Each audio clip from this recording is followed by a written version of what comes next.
Hi, I'm Amanda Jane Woodall and welcome to my fashion school. So many young children dream of being a prima ballerina, but only a few ballet dancers will ever get this title. And here's one of them, it's Darcey Bussel.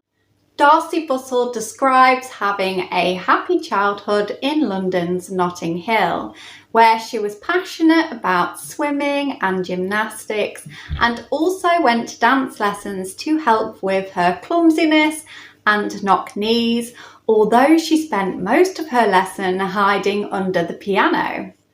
Darcey struggled academically because she had acute dyslexia, and so she would make art to express herself and join in sports to prove to her teachers that she wasn't just lazy.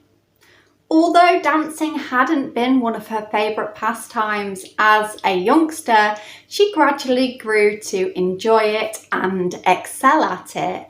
And at 10 years old, inspired by Fred Astaire and Ginger Rogers, she auditioned for the Arts Educational Theatre School. And then at 13, she was awarded a place at the prestigious White Lodge Royal Ballet School. Darcey's first year at White Lodge was incredibly challenging, as she started 2 years later than her peers. And she wasn't immediately accepted into the group, and the other students even moved her bed to the corner of the dorm room to get her out the way. She also struggled to pick up the technique as she wasn't as experienced as the others, and they would mock her and laugh at her.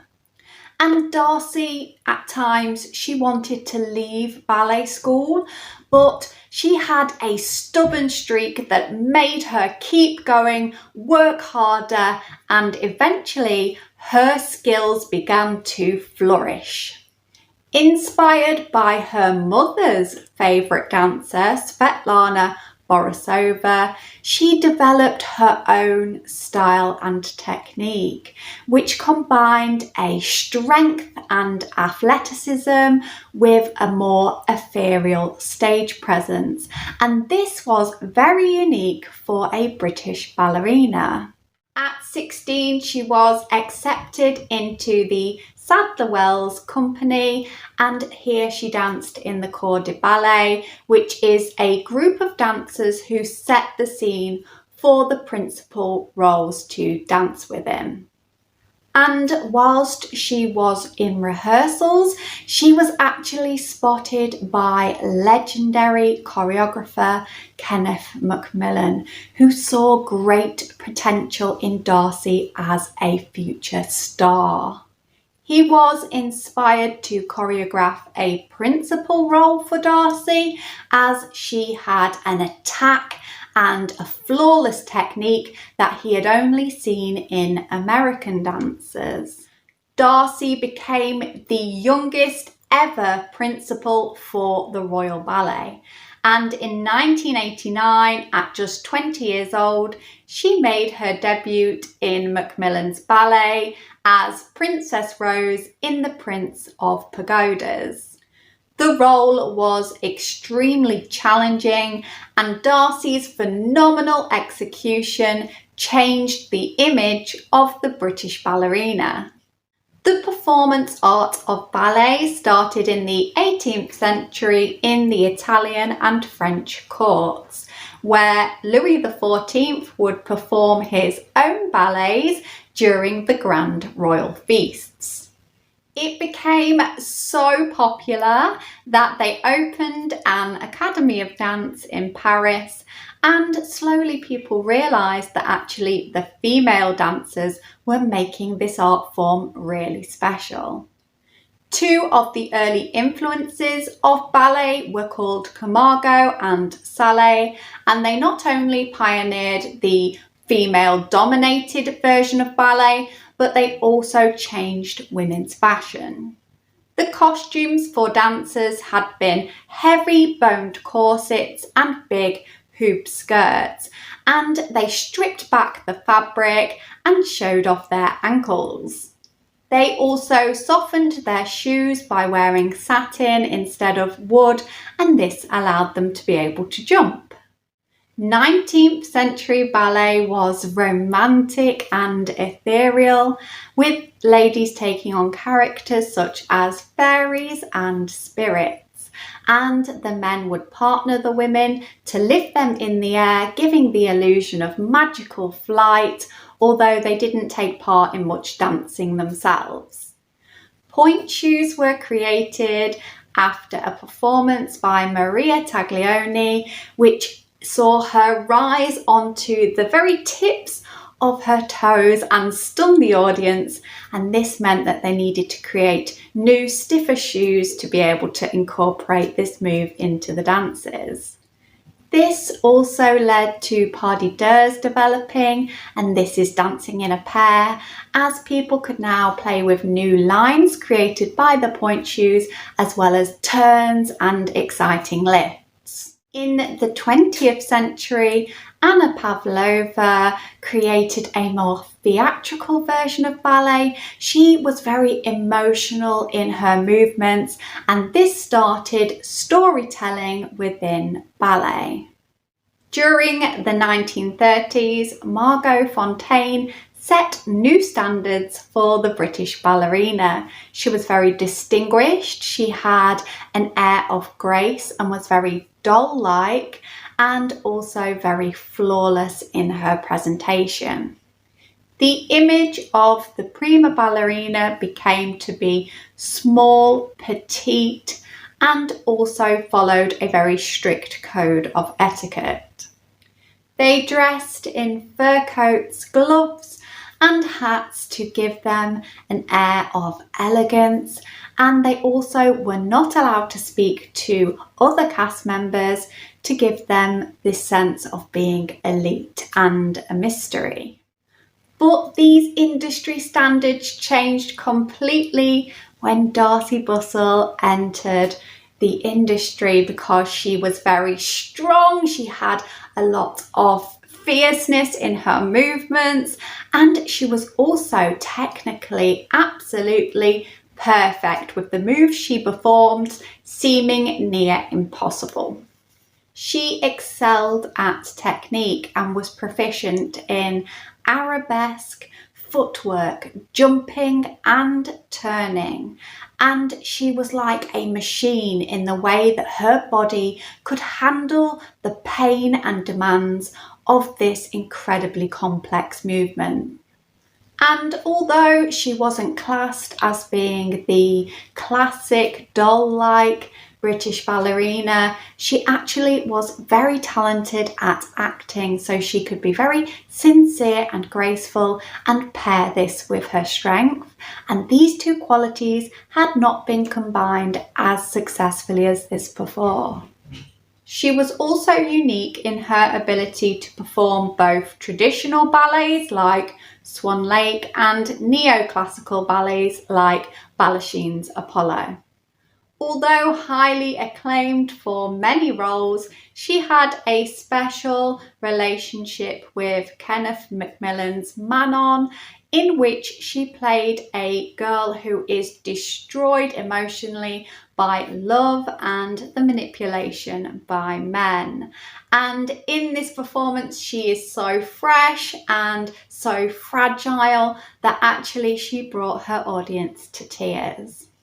Another landmark role was when she was appointed to play Juliet, and this was because she had been told by the industry that she would never play Juliet because she was too tall. And actually, after her acclaimed performance, Anthony Dowell, the director, gave her a formal apology for making these assumptions.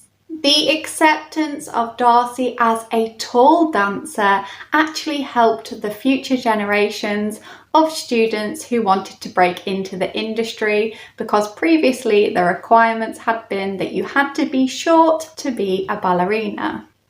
However, Darcey's shockingly low body weight was very visible in the industry, and it's speculated that it led to kind of a prevalence of more eating disorders within young girls in ballet school.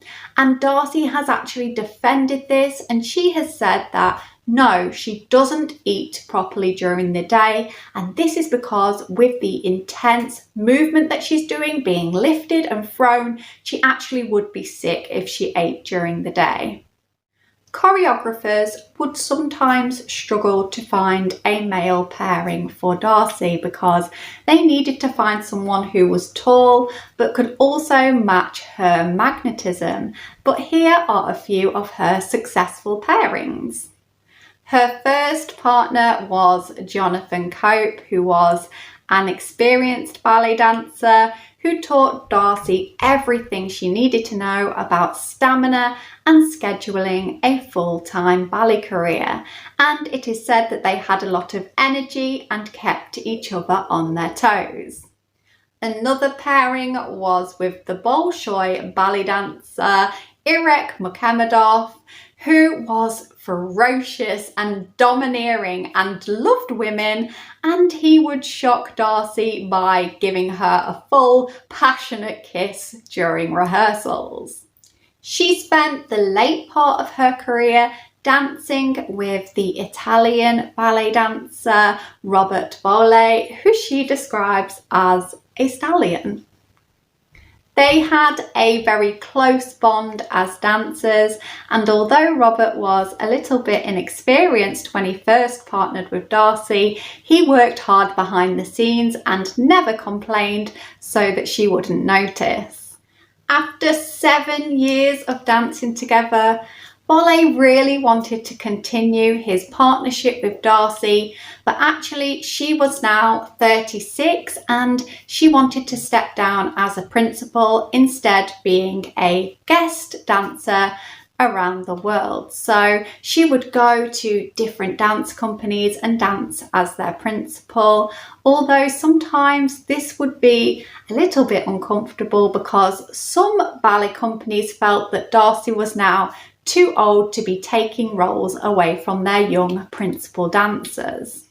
After dancing professionally from the age of 16, at 38, Darcey Bussel decided to retire from ballet, and she gave a final performance of Kenneth MacMillan's Song of the Earth, which is an abstract ballet about a Chinese poem about life and death. And this was very fitting as Darcey thought that it reflected her career.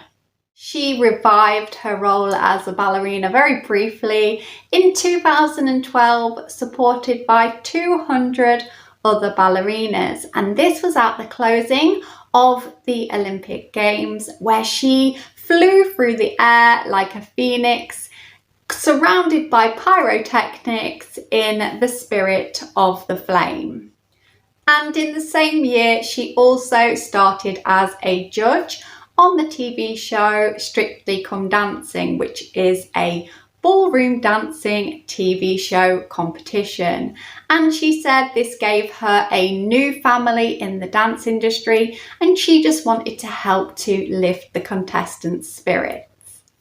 In 2018, she wrote a book about the evolving role of dance in society and how it affects people's lives. And she continues to be a coach at the Royal Ballet, helping a new generation of principal dancers. Her advice to performers is to always say yes and never stop learning. To this day, British ballet enthusiasts are waiting for the return of somebody of the calibre of Darcey Bussel, and she leaves a legacy of naturalism, grace and power in the ballet industry.